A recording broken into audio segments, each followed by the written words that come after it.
ঋণ ও দারিদ্র্য অনেক বড় মুসিবত। দারিদ্র্য ও ঋণ ভারে জর্জরিত থাকলে মানুষের কটূক্তি শুনতে হয়, মানুষের কাছে ছোট হয়ে থাকতে হয়। জীবন অসহনীয় হয়ে ওঠে। দুনিয়ার কাজকর্ম যেমন ঠিকভাবে করা যায় না, শরীয়তের নির্ধারিত কর্তব্যগুলোও ঠিকভাবে পালন করা যায় না, আল্লাহর ইবাতেও মন লাগে না।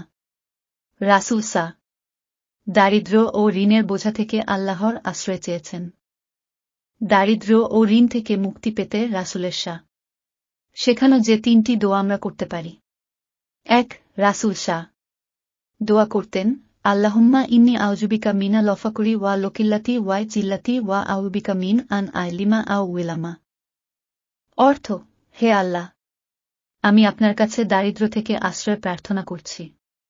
আশ্রয় প্রার্থনা করছি আপনার কম অনুকম্পা ও অসম্মান থেকে, এবং আমি কারো প্রতি জুলুম করা থেকে বা নিজে জুলুমনিষ্ঠ থেকে মুক্তি চাই, আপনি যার নিয়ন্ত্রক।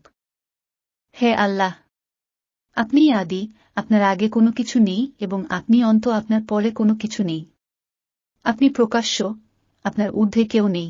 রাসূল মসজিদে বসে আছো কেন? এখন তো নামাজের সময় নয়। আবু উমামা বললেন, ঋণভারে জর্জরিত ও সীমাহীন দুশ্চিন্তার কারণে অসময়ে মসজিদে বসে আছি। হে আল্লাহর রাসূল। রাসূল বললেন, আমি কি তোমাকে এমন দোয়া শিখিয়ে দেব, যে দোয়া করলে আল্লাহ তোমার দুশ্চিন্তা দূর করবেন এবং তোমার ঋণ পরিশোধের ব্যবস্থা করবেন? আবু উমামা বললেন, অবশ্যই হে আল্লাহর রাসূল।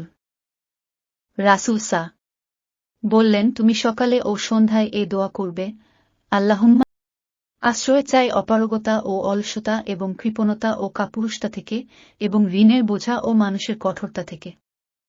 আবু উমামারা বলেন, আমি এরকম আমল করি এবং এর ফলে আল্লাহ তাআলা আমার দুশ্চিন্তা দূর করেন, ঋণ পরিশোধের ব্যবস্থা করে দেন।